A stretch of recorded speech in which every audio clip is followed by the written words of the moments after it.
Hi and good morning to Tottenham Tantrum Gold. We're a weekly morning digest of the game of the night before.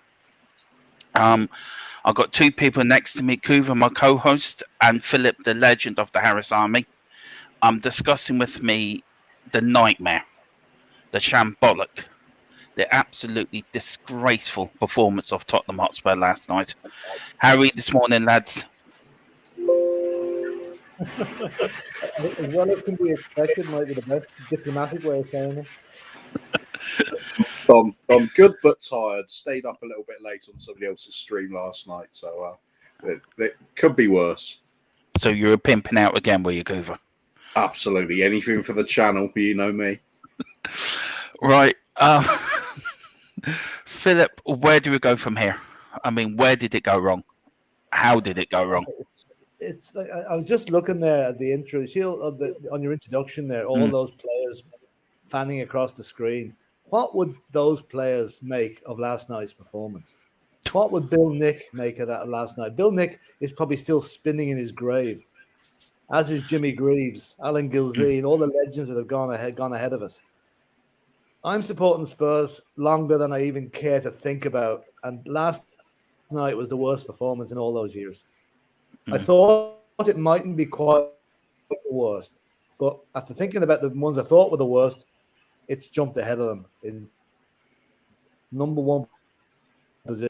Crazy performance that I've ever seen from a Tottenham team, and I hope I never see it again. Sorry, I think my phone's just gone off. Your grand, Philip. Just go on with COVID. I better take this call. Give me a second. Okay, Grant. Hello? Right, I'll take Philip. I'll take Philip off there. Right, Kuva. I told you, the wheels have come off already. Well, come on. I think part of us all expected that anyway. We've seen it so many times from this club. Yeah. I mean, other fans joke about us, and you know they're right. That's the trouble. Yeah. It's this utter mismanagement from the top. We end up with substandard players bunched together. I have no idea who each other are when they get onto the field. It's not even disjointed last night. It was just complete strangers playing in a strange land. I suppose it doesn't help being away from home in Eastern Europe. I mean, it's a different experience, but just when you need some sort of coherency in the team, you hold yourselves together. You're having a difficult away atmosphere. There was none of it. It was absolutely devoid of everything you'd expect from what you call a team performance. There was nobody doing anything. It was just shocking. I've watched us be relegated, and there was more fight in that team. I mean, players were at least trying for each other. I mean, we watched last season when we lose 3-0 in an away leg in Europe after being 2-0 up in the first leg, and we're thinking it can't get any worse than this. I think last night it did. I mean, the players we were playing against last night. I mean, they part-timers. So, were you saying before we came on stream? When you said one of them was a policeman and he was on duty again this morning? It was you just can't make it up. It's just hard to believe. But you can't even use the hostile atmosphere as an excuse, because I thought the crowd was very friendly crowd last night compared to, say, the likes of Belgrade or some of those more further eastern the Russian cities. There were some reports of some hostility coming from some of the bigger clubs and their fans. Lots of threats towards our fan base on the way. Before we even arrived, but I don't know how that translated over to the fans and the players, whether they got any sort of sense of that. Yeah. I mean, firstly, I just want to say, sorry, Philip. I just want to say.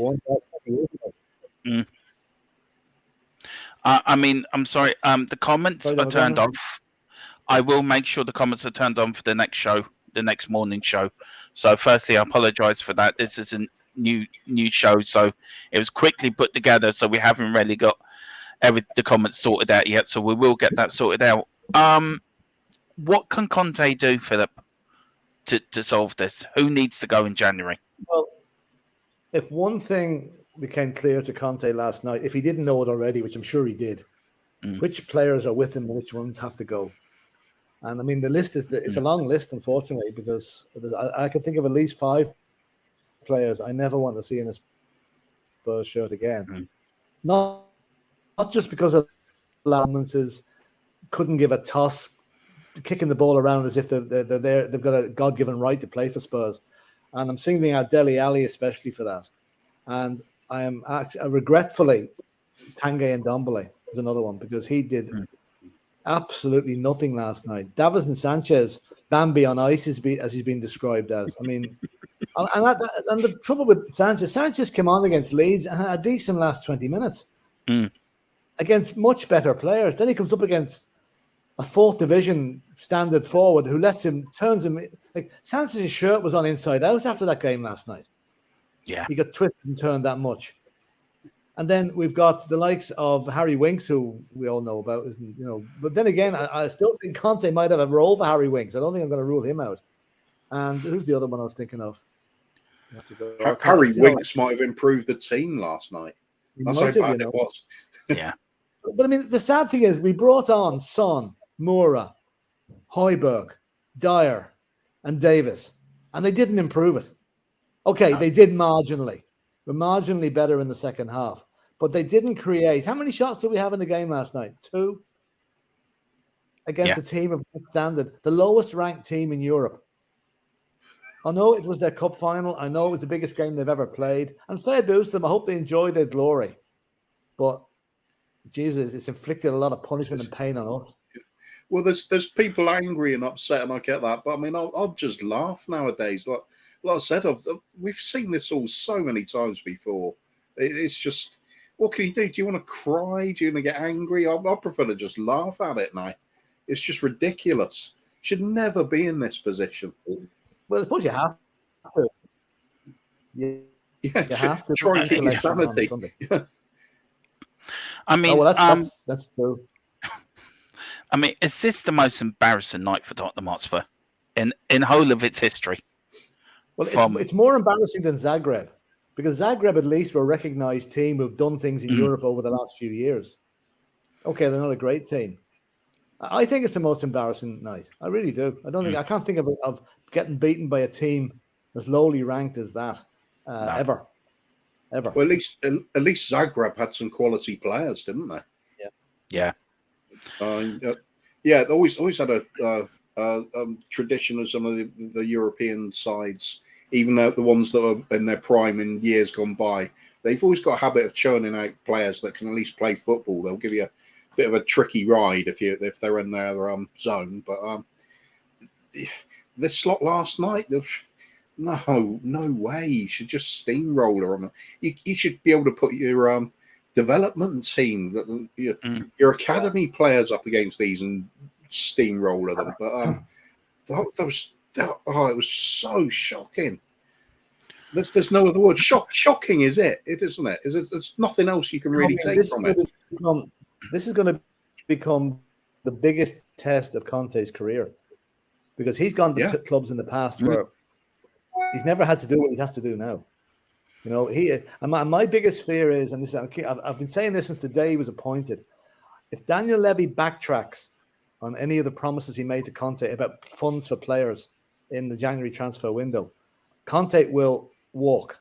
No doubt about it. He will not stay at a club where he's done it. He did it with Inter, and he'll do it again.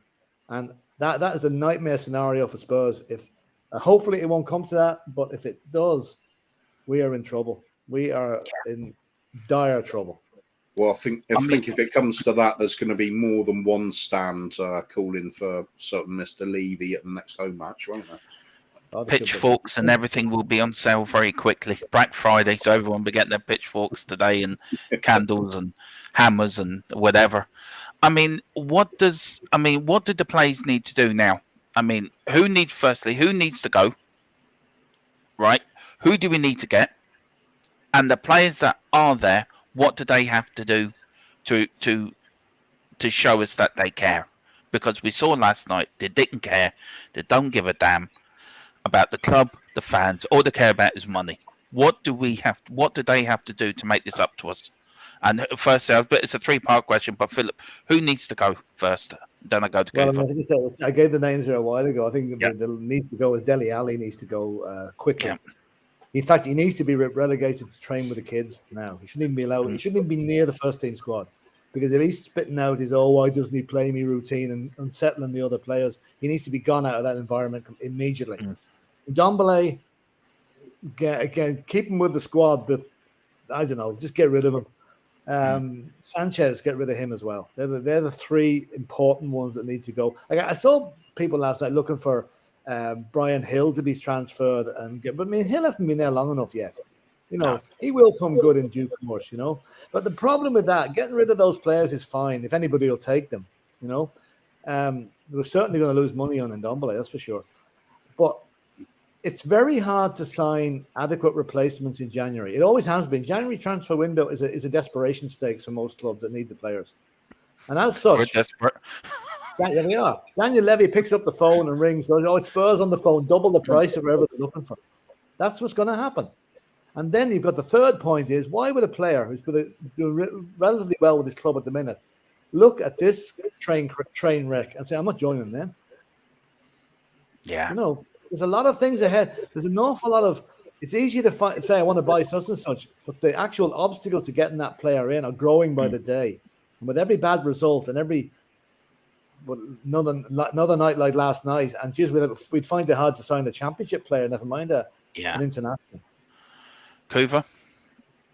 Well, I think with last night's team, the starting team at least, it's probably easier to say who do you think is going to stay rather than who goes. Yeah. It's Skip, I felt sorry for. I mean, it kind of showed that he's not quite ready to do that role all by himself yet. He needs some sort of quality players around him to help. I mean, if he's got the likes of Sanchez playing like that behind him, I mean, what are you supposed to do?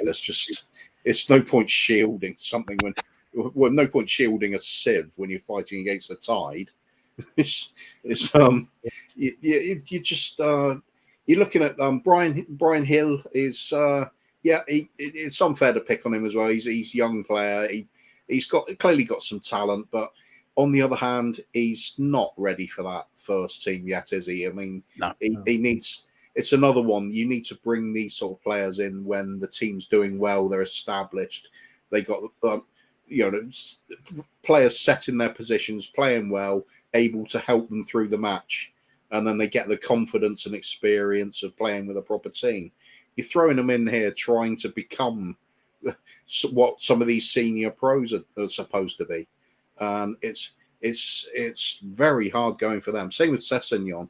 I felt a little bit sorry for him because I got the impression he was just trying to impress so much. He was just foolish. He just overstepped the mark. Even on the second booking, you could see he didn't have his studs up or anything. It was just reckless. It was over enthusiastic, and it's still foolish nonetheless. He needs a little guiding hand alongside him, but we didn't have any of that last night. There was no leadership on the pitch whatsoever. There was absolutely nothing. What do you think of Kane's performance last night? And where do you think he is at the moment mentally? Do you think he still wants to leave the club, or do you think he's going to give it a go, or where are we on that? I'd say he's probably thinking last night, why am I still here? What am I doing with this shower of whatever?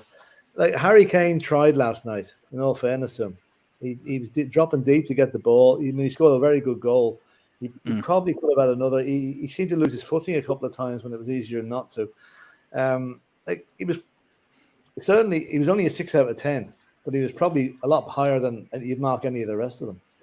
Yeah, really. It was a difficult match for him. I mean, I hope to God now that he is one of the leaders in the dressing room that sits the boys down and says, "Listen, lads, we've got a class manager in here, but any more performances like that, you want to watch for your own futures."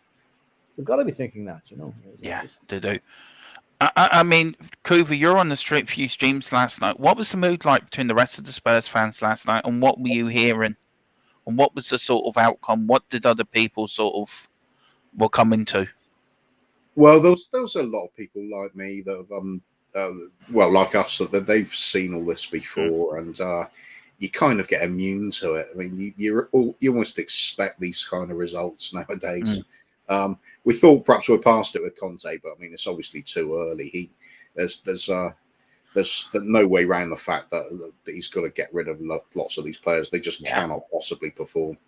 But the mood among the fans, I mean, there's you name it. Some people were absolutely fuming. I could understand that. We're supposed to be a professional football club, and we don't look like it. We look like an amateur team. Sunday league. It was literally Sunday league.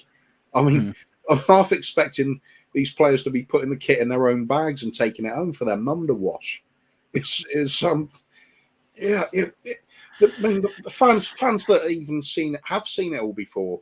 You always come back to this moment with our club. Everybody always comes back to the same moment. You suddenly get up a bit of hope, and then it's just ripped away from underneath you. It kills you. Yeah. It is the hope that kills you. But that kind of performance is the one that accelerates it, isn't it? So where do we go from here? I mean, I mean, Levy's got to back Conte. I mean, that's given. He has to. There's no second way. We're at last chance saloon now. Really, last chance saloon.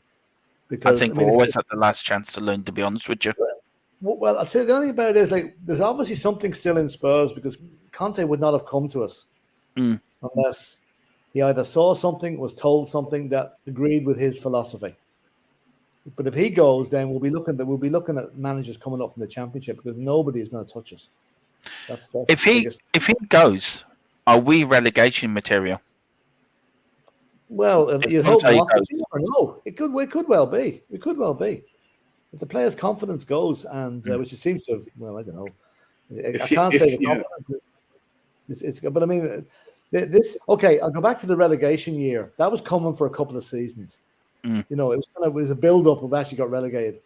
But as Cooper said earlier, at least that team fought to the last drop. We just weren't good enough. And the other teams were better than us that season. You know, we just didn't have it in us. These players have the skill, but for whatever reason, they're choosing not to exert it. And I think a lot of it is to do with the comfort zone. These guys are earning 100 grand a week. For how many hours work are they doing? 10, 12 hours a week? Whatever the length of training sessions are. And the rest of the time, they've been told how great they are by their agents and the hangers-on that they invariably attract, you know? And that's Dele Alli's problem. Yeah. Dele Alli listens to he doesn't have critics, he has hangers-on. People telling him how great he is. And he believes them. So, right, let's try to look at the positive. Where do we go from here? What has to change for Burnley? And what has to change going forward? I mean, what's Conte's first thing this morning when he gets them? Or I don't know if they're on a day off today or they're in training. If they were on a day off today, they should be in. They should be in there. Yeah. What does Conte say to them and do to them? And I'll start with Kuva first. What does he say and do to them to rip into them to say, look, this? I mean, what do you make of his comments last night, firstly? And secondly, what does he have to do to get this turned, get these players going? Well, firstly, the comments. I mean, this came up on Bob Spurs' channel last night, actually, that I was on. And we were generally agreeing that you look at the comments, it looks like the stock responses that you get from every manager we've had under Daniel Levy. It looks like they get filtered through the press office. It's exactly the same thing. Half of the speech is exactly what you get every single time. You can predict it. But interestingly, it was the bits towards the end of his comments. You can't get away from that. That's a dig at the quality of the team, and it alludes to him being a bit shocked at just how bad things are here. Because I couldn't help but think Levy's pulled a fast one with Conte, and he's built us up to be something we're not. He's somehow convinced him we've got players when we haven't. I mean, obviously we got some players, but I mean the overall quality of the squad is poor. You just look at Davinson Sanchez. How many tens of millions did he cost us? It was, and he looked like the worst, one of the worst players on the pitch, if not the worst. Dele Alli does nothing. There's literally no position you can play him in any system where he's going to do anything worthwhile.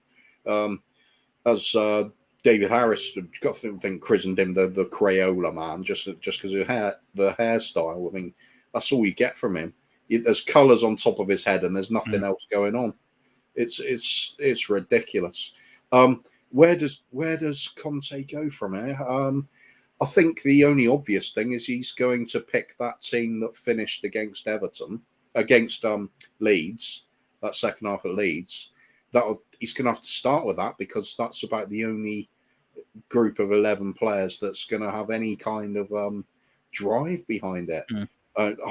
Højbjerg has to come back to partner Skip. That doesn't seem any point pretending we can do anything else at this point, because even if the setup's not quite right for what he wants, because the Conte systems, we could go into more detail, but there's no point at the moment, because he's limited by which players are going to actually put in a shift. And at least Skip and Højbjerg are going to be trying. You can't say that with a lot of our other midfielders. Then you've got all the youngsters. I mean, Tanganga as well in the same bracket. He needs some quality around him to help him with his game. He can't just. He's not ready to step up and be leading the team at his age. He needs the experience, and he needs the feel of this is how you do it. This is how you win with quality defenders around you. Romero's going to be a massive miss because you could see him. He had leadership quality just by playing. He was aggressive. He was assertive. He would push the opposition team back. When Conte got against Leeds in the second half, when he got us playing more of a sort of man-to-man marking in the second half, we were pushing further up the pitch, being much more aggressive. Eric Dyer started looking really good then, I thought. He was filling those Romero boots in some respects. He hasn't got the passing ability or the sort of the skill with the ball at his feet, but the defensive-wise, he was doing the job. He had a very underrated performance.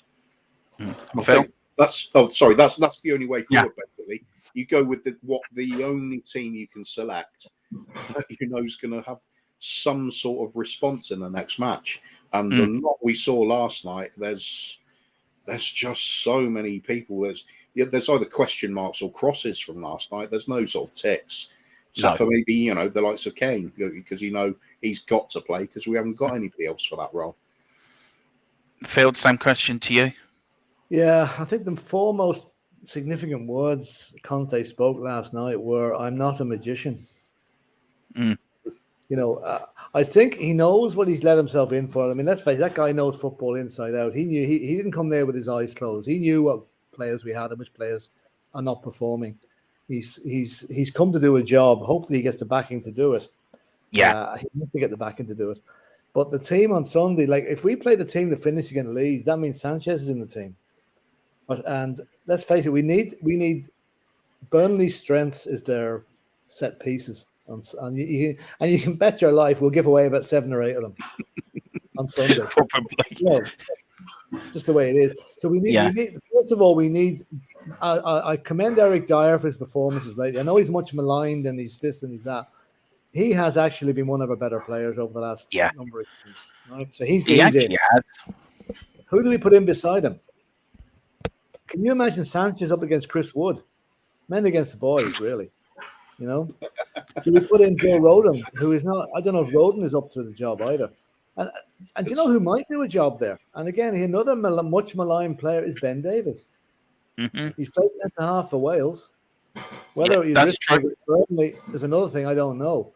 But okay, we've got the fullbacks pick themselves. We're going to have Royale. We're not going to have Doherty in that team again. Sorry, he's the other one I should have said has to go. We're going to have Royale and Reguilon, and we're going to have Dyer, Davis, and maybe Rodon in the middle. I wouldn't risk Sanchez against Burnley. No. Then we've got Tanganga. Tanganga, or maybe instead of Davis, possibly. I mean, if you're going for height and physique, possibly, yes. Midfield's got to be Højbjerg and Winks. Or not Winks, Skip. Got to be that. But then who do we put alongside him? And Ndombele failed the audition big time last night. Lo Celso spending time where he most spends his time at Spurs, in the treatment room.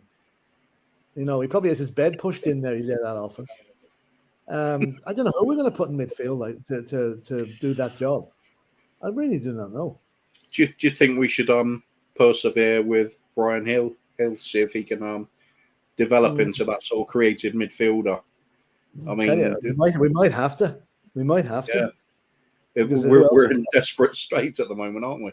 Okay, we know Moura, Son, and Kane are going to make up the top three, but it's that mid floater in the midfield that's the one that worries me, because creativity-wise, we are absolutely rock bottom at the moment. Absolutely. Oh, yeah, that reminds me, Lucas Moura last night. What did you make of his performance, Fed? He didn't do anything. Nothing. I was expecting, when I saw Moura come, I said, at least this guy's going to run at them. He's going to cause problems. He didn't. He kept gravitating out towards the wings, running down the sideline. He didn't really make any inroads at all. And to be fair, neither did Son. Really, he had one shot when he ran across the area and put the ball over the bar. They didn't. I got the impression last night Son was kind of saying, "What am I doing playing in Slovenia on a Thursday night?" He probably got a culture shock. Probably did. Oh, the comments. I'm sorry, I'm not on. I do apologize. I'm trying to get them on in the background, but they won't be on for this one, but they'll definitely be on for the next stream. So I do apologize to everyone. Right, January. Who do we need to get in to fix certain problems? And how much do you think Conte needs to spend on new players? And I'll start with Phil first with that. How much does he need to spend? Jeez, how long is a piece of string? Okay, we can spend up to 400 million according to the FFP calculation. Yeah. No one Daniel Levy, you can probably quarter that. Maximum. Like we lost how much did we lose this year? 80, 90 million, Yeah. Okay, we would have broke even if the fans had been coming into the door. But it's come to the stage now where either we have a very friendly bank manager who will lend them the money to buy players, which is unlikely given the level of the existing debt, although you never know. Or what should have happened years ago is Joe Lewis finds the key to his padlock on his wallet and says to Levy, right, I'm putting in 100 million of my own money. Chicken feed to him. Chicken feed to the guy. Let him sell one of his paintings or sell one of his yachts if he wants to make the money back. But we've got to have investment. But I mean, I can't see more than 100 million being spent. And the problem, as I alluded to earlier, is not so much having the money to spend. It's who do we spend it on, and we will be able to get in the players that he's looking for. I can actually see what's going to happen in January. It's going to be very low key. We might bring in one or two players on loan, possibly with a view to buy them. It's not going to be until the summer, if Conte's still with us, which hopefully he is, that the major transfer dealings take place. Yeah. So we might have to suck up a lot of punishment and pain this season with the hope of an improvement next year. Yeah. Because I don't think, and I wouldn't advocate spending 100 million on a player in January, which you probably get for 50 million in June or July. That's true. That's true. I agree with you, Phil, 100%. Coover? I think the biggest problem we've got in January is we have a policy of you have to sell a player before you bring a new one in, and we're not going to be able to sell this lot. No. I mean, people are talking about, oh yeah, we can sell, Winks and Dele Alli to Newcastle for 40 million or something. That's not going to happen. Why would Newcastle buy them? I mean, are they trying to get relegated? I mean, no. you'd stay clear of them. And then we've got these crappy players on such inflated wages that people are going to be reluctant to even take them on loan. It rules out the sort of, who would you loan them to anywhere? It's going to be doubtful any Premier Division club would want them. So you'd be looking at abroad. I mean, they'll have too bigger egos to drop down a division. Well, what would even be the point? What would you loan it to? You just need to get rid of them. I'm wondering if we're at this point where Levy has to make the one decision he thought he'd never make, and that is just cancel players' contracts. Yeah. Just get these toxic little freeloaders off the books totally, and just take the hit, because his club, he's now realised that unless something drastic is done and the investment is done, we're not making top four again. We're not even close at the moment. I mean, people look at the league table and say, "Oh, we're only 4 points behind fourth." That's a mountain the way we're playing. Yeah. I mean, we at the end of the day, even against Leeds, it was a massively improved second half performance, but it wasn't a good performance, was it? No. But it was relative to what we went before. It was relative to what went before. It was good. That's the way we look at things now. That's the sad bit, isn't it? I mean, okay, let's even suppose we manage to get some of these players out, or we're prepared to break our policy of one going out before the next one comes in. If we're prepared to do that, like as Philip said, we've still got a problem of who do you bring in. It's difficult in January, as we know. So we could be looking at maybe a couple of loan signings, and I have a strong feeling we might get one or two of what you'd call a journeyman sort of player. It's going to be somebody from, say, the Italian or Spanish league, just some midfielders that are comfortable on the ball. They know how to control it, technically good, and know how to pass it, because at the moment we're lacking that. Just competent players that do their job. We don't even have that. That's how bad we are. The likes of Ndombele, I've got absolutely no time for him whatsoever. I don't care all these little flicks and tricks, highlights. You play them all day to me. You just look at him play. You know he doesn't give a damn. His mind's elsewhere. 200k a week, and we get this. It's just Lo Celso's another one. Thought he was going to be a Rolls Royce player. There's no petrol in it. Turns out to be a larder. Yeah, but Dermot, when I had this vision last night, you'll know what I'm talking about here. Remember the old days in Ireland with the hiring fairs, right? They should put up a stall down Tottenham Road. Steve Hitchin with Dele Alli and Ndombele, Lo Celso, Matt Doherty, and Harry Winks. How much we get for them? Oh Jesus! They were the good old days. That makes a good question, though, doesn't it? Well, you see the amount of fans saying, "Oh, we'll get so much for this player, so much for that," as if they have some sort of clue what their real value is. But when you group them all together, even if you just do a couple at a time, say Dele Alli and Winks, how much do you really think you'd get for it? Should we ever go at that? Should we play that little game? Because I'll start off with, say, 7 or 8 million for the two of them combined. Well, yeah, I'll use Moussa Sissoko as a yardstick here. Like, I know Sissoko wasn't the greatest player we ever had, but we sold him to Watford for 3 million. Now, surely he's worth more than that, right? So I'd say if we got 10 million for the pair of them, we'd probably be doing well. Because Spurs, back in the day, not so much recently, but I remember back in the 70s and 80s, when Spurs sold a player, we always seemed to sell them on the cheap for some reason. We never seemed to get the full value. Like, there was players that left Spurs and went on to do great things elsewhere. We let them go for peanuts. Okay, different management at that stage, but I can see the same thing happening now. We'll probably let them go just to get them off the books. But I've been saying this since the very start of this season. When players are signed now, these 200 grand a week contracts cannot continue. Football will not survive it, right? Players should be signed on a pay-as-you-play contract basis. So they get a relatively low minimum wage. They're guaranteed a certain wage with so much extra for every game they play.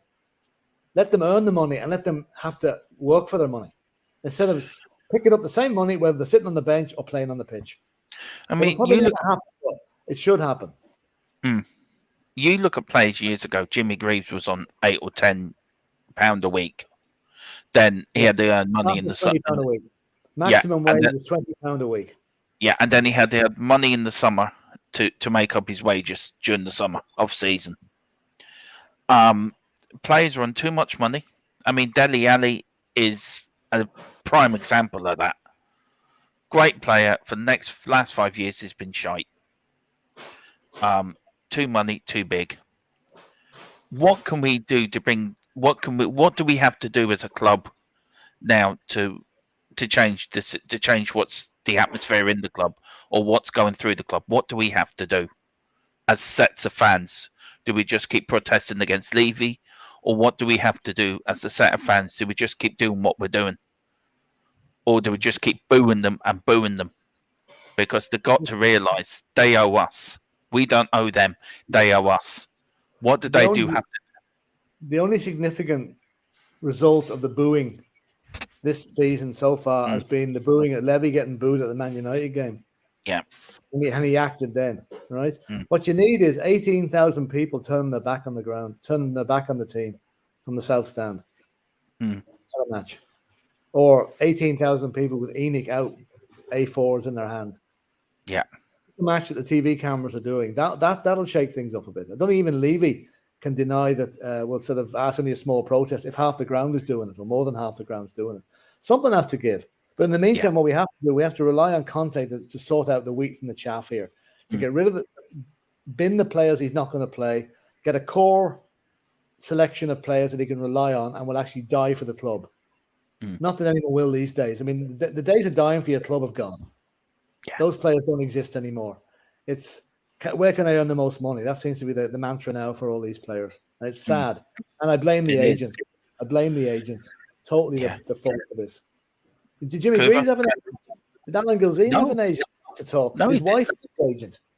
Yeah. That was it. Yeah. Wasn't there a player that was supposed to be going to Derby and his wife told him to go to Man United? She made it. Quite possibly. That's back in the 70s. Brian Clough was supposed to sign them. And the wife then said, no, you're not going there. It was like she was his agent. You're not going there. You're going to Manchester United. Yeah. So maybe they need to go back to that. Brian Clough liked the bung as well. He took the old brown envelope in the car park here and there. Yeah, that's another show completely. And that's something we will be doing about. That is a show where we might be doing in the future about corruption in football. That should be a long one. It will be a long one. Kuva, I mean, finally, let's end on the positive. All right. We've got Burnley the weekend. How are we going to go? Are we going to win? Or what do you think? Let's end on a positive. So, Kuva, end on a good positive note for the weekend. I think we're going to win it. I think we're going to have the response from the players that Conte has now learned. These are the ones I can trust. And he will work with them as his first team. And he's going to start seeing, he's surely going to start seeing it that way. Instead of this rotational squad system, he's going to see he's got about, let's say 12, 15 players he knows he can trust. And he's going to see the rest of them as absolute liabilities. And I think that's the way forward. And I think I genuinely believe we're going to see that team that finished against Leeds is the one that starts against Burnley. Because there was at least some fight there. There was some proper. They showed they can press. They can be aggressive in the tackle, and they can create chances. That's the main thing.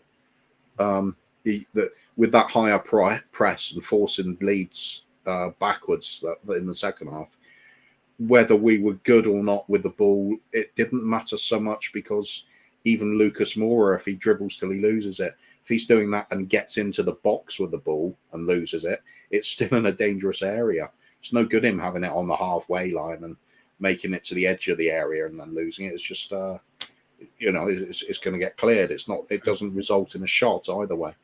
But Conte's just going to have to pick those players he knows going to work their socks off for him, and they weren't on show last night. No, Philip, end on a positive note. Listen, we've got 3 matches coming up now in the next 10 days. Burnley, 8 days actually. Burnley, Brentford, and Norwich. Now, normally I would say that's a guaranteed at least 7 points. I'm hoping it's going to be 9 points. The next 48 hours is going to be so vital for Conte to get those players sitting down, to actually get through to him what he's trying to achieve at this club, and quickly. So I'm expecting, if there's not a reaction on Sunday, then we have a real problem on our hands. It means that the players have decided they don't like what Conte's doing either, just as they didn't like what Nuno was doing, Mourinho was doing, and at the latter day of his term, Poch. Yeah. It's player power gone mad if they don't accept what Conte is at. So I'm going to be positive. I'm going to say there's going to be a reaction. We'll probably get a narrow 2-1 win against Burnley. They'll score from a set piece, as they always do. But it's the Brentford and Norwich games at home. They're the ones that are going to. We've got to show the home fans that last night it happened, but it's not going to happen again. No. So I'm hoping we'll get the 9 points, but I'll be happy with 7. That's a great way to end the stream. Lastly, Philip, where can people find you? And thank you for coming on this early in the morning. It's been an absolute pleasure having you. Where can people find you? The only place I am at the minute is on Twitter. It's at Spurs2212. Okay. And Kuva, where can people find you, sir? My brilliant co-host. And by the way, Phil would have been here, but he's working. So that's the only reason why Phil isn't here. But big up, Phil.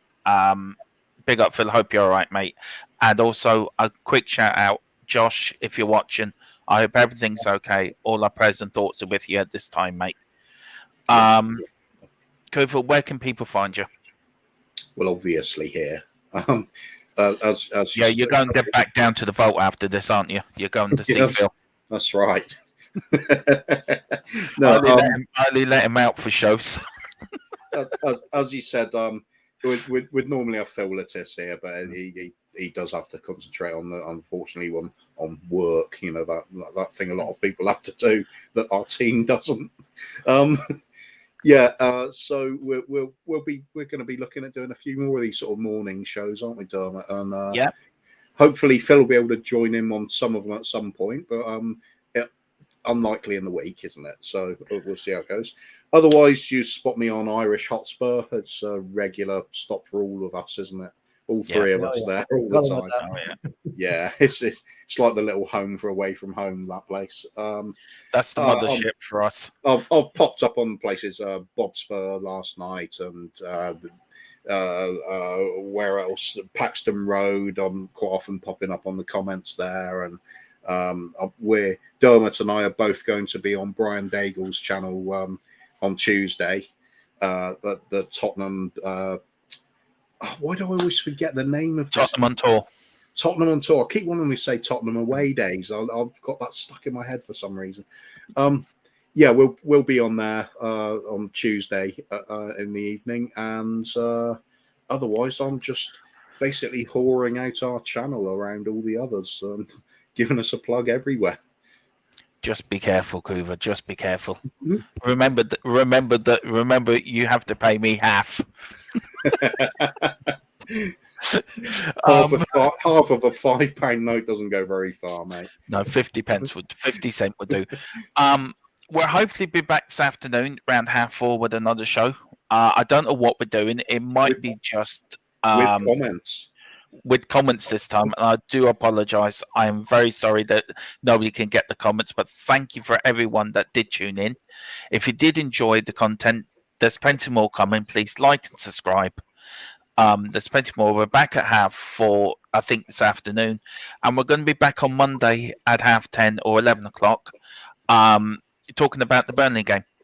So this is going to be an after game sort of 45-minute debate show about the games and anything else. We're doing one on Sol Campbell as well, aren't we, Kuva? Is that one we're doing as well, one morning? I'd love to do something really controversial like that. Yeah. Because there's a lot to talk about on that subject alone, isn't there? Well, that's one that's coming up. And all I can say is thank you very much for everyone who tuned in. Thank you to my guests. Thank you to Philip Brady. Thanks for Kuva. Thanks for Phil in the background who's done bits and pieces. And most of all, thank you for everyone on YouTube for tuning in. God bless you, and come on, you Spurs. Come on, you Spurs. Come on. When the Spurs go marching in.